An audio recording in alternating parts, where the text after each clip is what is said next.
Ma formation pour apprendre à parler arabe sans savoir lire et écrire est maintenant disponible. Plus d'informations en description.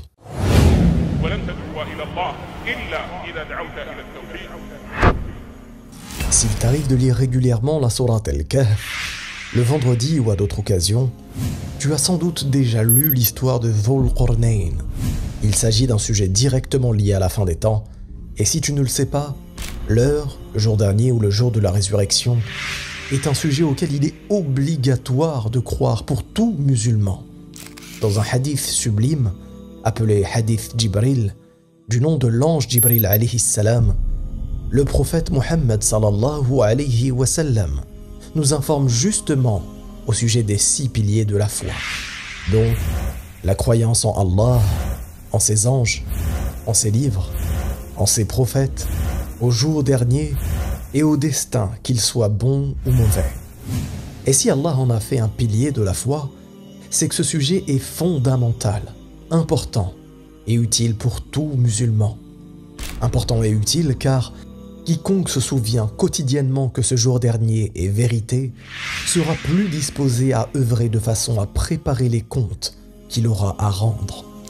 Ainsi, celui qui se renseigne sur ce sujet, qu'à la fin des temps, ne doit rechercher en réalité qu'à parfaire ses œuvres, et avant tout, parfaire son tawhid, en gardant pour conviction que seul Allah, subhanahu wa ta'ala, connaît quand adviendra l'heure. Dhul Qarnayn est justement mentionné dans la sourate Al-Kahf, et il n'est pas mentionné de n'importe quelle façon, non. Il est mentionné comme faisant l'objet de curiosité, c'est-à-dire que les gens du livre et les polythéistes à l'époque du prophète sallallahu alayhi wa sallam questionnaient le prophète à ce sujet. Conformément à la parole d'Allah subhanahu wa ta'ala dans la sourate Al-Kahf au verset 83, lorsqu'il dit « Et il t'interroge sur Dhul Qarnayn, dit « Je vais vous en citer quelques faits mémorables. » Et quel est le but de citer quelques faits mémorables selon toi? Eh bien, tout simplement de bénéficier d'un rappel profitable et de leçons utiles pour le croyant. Et la première leçon arrive avec le verset qui suit, lorsqu'Allah dit dans le verset 84 « Vraiment, nous avons affermi sa puissance sur terre et nous lui avons donné libre voie à toute chose. » Et ceci signifie qu'Allah lui a donné 2 choses fondamentales. La première, le fait d'avoir la puissance, et donc la capacité et les moyens d'atteindre ses objectifs. Le deuxième, le fait d'avoir la volonté et la détermination. Et ceci sont les 2 conditions sine qua non pour atteindre ses objectifs dans la vie. Si une personne a les moyens d'atteindre ses objectifs, mais n'a pas la volonté, la motivation et la détermination, alors elle n'atteindra pas ses objectifs. Et si une personne a la volonté, la motivation et la détermination, mais qu'elle n'a pas la capacité et les moyens, alors elle n'atteindra pas ses objectifs. Ainsi, rien ni personne en dehors d'Allah ne pouvait arrêter Dhul Qarnayn. Et quand il atteint le couchant, une terre à l'ouest, il fit la rencontre d'un peuple qui n'adorait pas Allah de façon sincère et conforme. Allah lui proposa donc de choisir entre 2 choix, dans le verset 86 lorsqu'il dit « Et quand il eut atteint le couchant, il trouva que le soleil se couchait dans une source boueuse, et, auprès d'elle, il trouva une peuplade impie. Nous dîmes « Ô Dhul Qarnayn, ou tu les châties, ou tu uses de bienveillance à leur égard. » Allah lui proposa donc quel serait le meilleur choix entre le fait de les châtier ou d'user de bienveillance vis-à-vis d'eux. Et la deuxième leçon est justement renfermée dans ce verset. Le choix de Dhul Qarnayn fut d'user de bienveillance vis-à-vis d'eux. Et ceci est la preuve que même en détenant le pouvoir, la capacité et la force, même devant des gens injustes, il convient de faire preuve avant toute chose de bienveillance, de patience et de juste milieu. Ni faire preuve de laxisme, ni faire preuve d'extrémisme. Ainsi est l'islam, et ainsi était la voie de nos pieux prédécesseurs. L'esprit de découverte et conquérant de Dhul Qarnayn lui fit reprendre alors un chemin vers un autre cap, atteignant une contrée étrange, dans laquelle Allah nous informe au verset 90 lorsqu'il dit « Et quand il eut atteint le lever du soleil, il trouva que le soleil se levait sur une peuplade à laquelle nous n'avions pas donné de voile pour s'en protéger. » Et la troisième leçon est renfermée justement dans ce verset.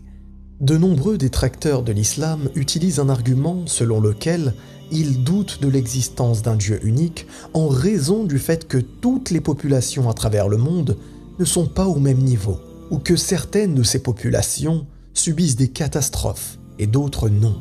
Ceci témoigne que de tout temps et de toute époque, Allah gère absolument tout et donne la force à qui il veut pour une juste raison dont lui seul a la science. Ainsi, cette population n'avait pas de quoi se protéger du soleil, soit en raison de leur état encore assez sauvage et primitif, ou soit tout simplement parce que le soleil était constamment au-dessus d'eux, sans jamais se coucher, comme c'est le cas pour certains pays nordiques comme l'Islande, par exemple, à certaines périodes de l'année. Ce que nous devons retenir de cette leçon, c'est qu'à notre époque, toute société, quelle qu'elle soit, avancée ou non, concernée ou non par des troubles, des guerres, nous devons avoir pour conviction que tout être humain, où qu'il soit et quoi qu'il fasse, sera éprouvé et rendra des comptes. Que cet être humain soit riche et fort, comme Dhul Qarnayn, ou qu'il soit avec peu de moyens et faible, comme de nombreux autres peuples. Le riche rendra des comptes, le mendiant rendra des comptes, le jeune rendra des comptes, le vieillard rendra des comptes, femmes, hommes, blancs ou noirs, tous seront questionnés selon l'épreuve qui leur aura été donnée. Dhul Qarnayn reprit alors sa route, atteignant ainsi une contrée placée entre deux montagnes, dans lesquelles vivait une peuplade qui ne comprenait pas d'autre langage que la leur. Mais, comme mentionné plus tôt, Allah lui permit de détenir des moyens incomparables et immenses. Il put ainsi les comprendre, que ce soit par l'intermédiaire de traducteurs ou même par une science qu'il détenait seul. Ce peuple se plaint alors à Dhul Qarnayn de deux autres peuples qui semaient des troubles dans leur région, le peuple de Ya'juj, Gog, et Ma'juj, Magog.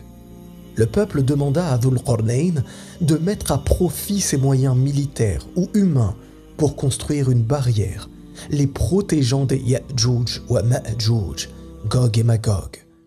Le peuple proposa même de payer Dhul Qarnayn pour cette construction. Et la quatrième leçon apparaît justement dans le verset 95 quand Allah nous informe, il dit « Ce que mon Seigneur m'a conféré vaut mieux que vos dons. Aidez-moi donc avec votre force, et je construirai un remblai entre vous et eux. » Autrement dit, il refusa leurs dons, mais il usa plutôt de science et d'implication pour les aider, c'est-à-dire qu'il leur demanda de participer afin de l'aider dans leur projet. Et ceci doit nous pousser à méditer sur l'importance de rechercher la science utile. Avant tout, la science du tawhid bien sûr, pour nous conformer à notre religion et à ce pourquoi Allah nous a créés. Mais aussi la science mondaine et technologique, et ce verset est la preuve qu'être un bon musulman, c'est aussi être utile aux autres et être utile à soi-même. La cinquième leçon est, elle, encore plus saisissante, plus choquante, et vient affirmer à quel point le Coran est vérité et miracle. Allah nous informe, dans le verset 96, « Apportez-moi des blocs de fer. » Puis, lorsqu'il en eut comblé l'espace entre les deux montagnes, il dit « Soufflez. » Puis lorsqu'il l'eut rendu en fournaise, il dit « Apportez-moi du cuivre fondu, que je le déverse dessus. » Vous serez nombreux à ne pas vous rendre compte immédiatement du caractère exceptionnel de ce verset. Mais laissez-moi vous expliquer. Ce verset a été révélé il y a plus de 1400 ans. Et ce verset traite d'un récit qui se serait déroulé il y a plus de 2500 ans, soit environ 6 siècles avant Jésus, Aïssa alayhi salam. Rendez-vous compte que le procédé qui consiste au fait de cuivrer des objets que décrit Allah dans ce verset a été découvert à l'époque moderne en 1805 par un certain Luigi Brugnatelli. Le cuivrage permet de protéger contre la corrosion, améliorer la conductivité, ajuster ultérieurement en cas d'erreur et permet l'antifriction de deux masses. Avant 1805, l'utilisation du cuivre avait pour principal objectif d'embellir les objets uniquement. Ceci est une preuve du caractère miraculeux du Coran et que d'autres civilisations ou êtres humains ont pu bénéficier de technologies que nous ne connaissons pas à notre époque. Et une fois le travail terminé, qu'a donc dit Dhul Qarnayn? Écoutez bien. La réponse représente la 6e leçon car Allah nous informe dans le verset 98 en disant « Il dit « C'est une miséricorde de la part de mon Seigneur ». C'est-à-dire qu'à aucun moment Dhul Qarnayn n'a prétendu être à l'origine de ce résultat.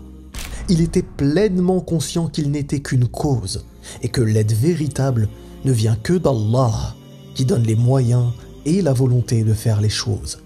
Et ceci est la preuve que cet homme sublime qu'était Dhul Qarnayn concrétisait son tawhid en ayant pour conviction que c'est Allah seul qui gère absolument tout.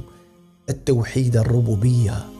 Dis-moi, selon toi, combien d'êtres humains s'attribuent injustement des succès en prétendant être forts, intelligents et puissants? Ceux-ci sont en réalité orgueilleux. Alors, toi aussi, sois reconnaissant envers ton Seigneur qui t'a façonné, qui t'a guidé, et reviens à lui à chaque succès, en concrétisant ton tawhid et en ayant pour conviction que tu n'y es pour rien et que tu n'es qu'une cause. Pour terminer, et ceci sera la 7e et dernière leçon, que toi et moi devons retenir, méditer et mettre en pratique. Je vais te donner la preuve que Dhul Qarnayn croyait lui-même en la fin des temps et l'arrivée de l'heure. Allah nous informe dans ce même verset « Mais lorsque la promesse de mon Seigneur viendra, il le nivellera, et la promesse de mon Seigneur est vérité. » Dhul Qarnayn nous informe que cette montagne sera nivelée tout comme toute la terre sera nivelée à la fin des temps. Et il termine en disant « La promesse de mon Seigneur est vérité », indiquant ainsi que l'arrivée de l'heure est une vérité inéluctable. Et s'il les en informe, ce n'est pas pour rien. Encore une fois, ceci est un rappel ayant pour but que ce peuple concrétise le tawhid qu'il leur a été ordonné de concrétiser en unifiant leur Créateur, et afin que ce peuple sache quelle doit être leur priorité. Dans le verset suivant, Allah nous informe « Nous les laisserons ce jour-là déferler comme les flots les uns sur les autres, et on soufflera dans la trompe, et nous les rassemblerons tous. » Confirmant ainsi que Ya'juj et Ma'juj, Gog et Magog, seront libérés par le nivellement de la terre qu'aura ordonné Allah. Que se passera-t-il pour ce peuple? Et que se passera-t-il pour les peuples du monde entier? Qui sont les Gog et Magog? Et que vont-ils faire? C'est ce que nous verrons, Inch'Allah, au prochain épisode.